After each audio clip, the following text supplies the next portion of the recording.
The Lorax by Dr. Seuss.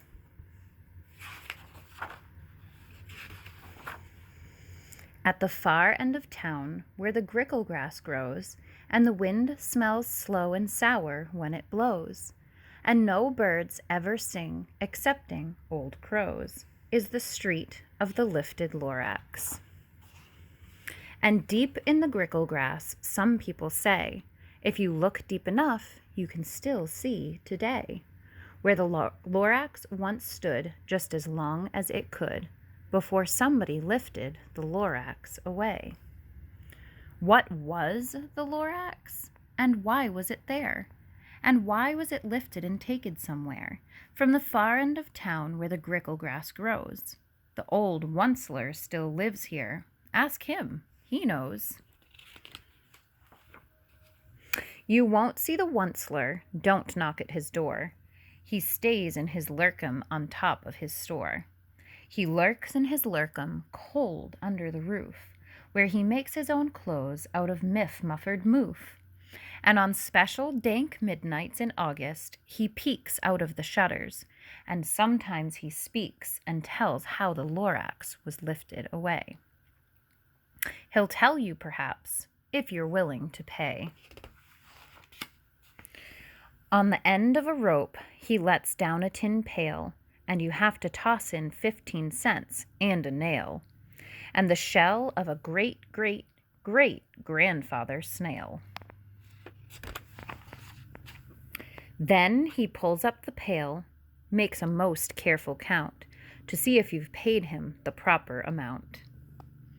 Then he hides what you paid him away in his snub, his secret strange hole in his grovulous glove.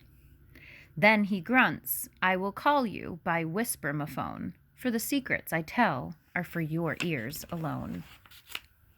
Slop! Down slups the whisper-mophone to your ear, and the old Onceler's whispers are not very clear, since they have to come down through the snurgly hose, and he sounds as if he had smallish bees up his nose. Now I'll tell you, he says, with his teeth sounding gray, how the Lorax got lifted and taken away. It all started way back, such a long, long time back. Way back in the days when the grass was still green, and the pond was still wet, and the clouds were still clean. And the song of the swomy swans rang out in space. One morning I came to this glorious place. And first I saw the trees, the truffula trees, the bright colored tufts of the truffula trees, mile after mile in the fresh morning breeze. And under the trees I saw brown barbaloots frisking about in the barbaloot suits as they played in the shade and ate truffula fruits. From the ripulous pond came the comfortable sound of the humming fish humming while splashing around. But those trees, those truffula trees, all my life I'd been searching for trees such as these. The touch of their tufts was much softer than silk, and they had the sweet smell of fresh butterfly milk. I felt a great leaping of joy in my heart. I knew just what I'd do. I unloaded my cart. In no time at all, I had built a small shop. Then I chopped down a truffula tree with one chop. And with great skillful skill and with great speedy speed, I took the soft tusk, and I knitted a thneed. The instant I'd finished, I heard a gazump. I looked. I saw something pop out of the stump of the tree I'd chopped down. It was sort of a man. Describe him, that's hard. I don't know if I can. He was shortish and oldish and brownish and mossy, and he spoke with a voice that was sharpish and bossy. Mister, he said, with a sawdusty sneeze, I am the Lorax. I speak for the trees. I speak for the trees have no tongues. And I'm asking you, sir, at the top of my lungs. He was very upset as he shouted and puffed.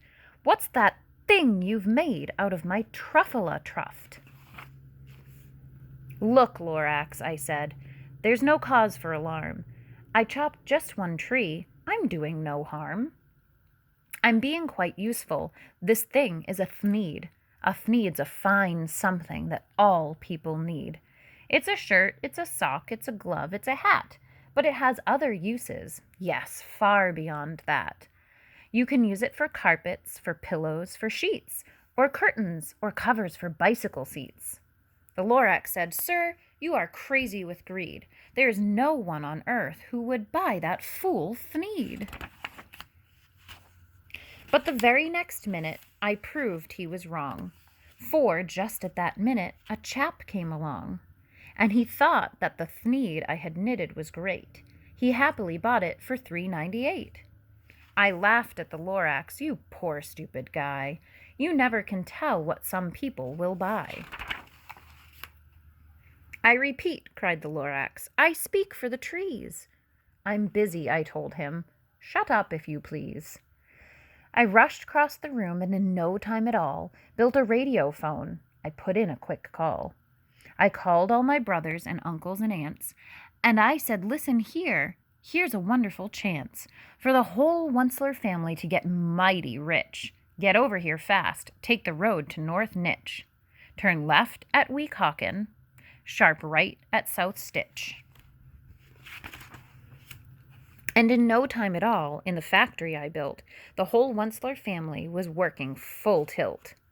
We were all knitting thneeds just as busy as bees, to the sound of the chopping of truffula trees. Okay, so that's the end of part 1.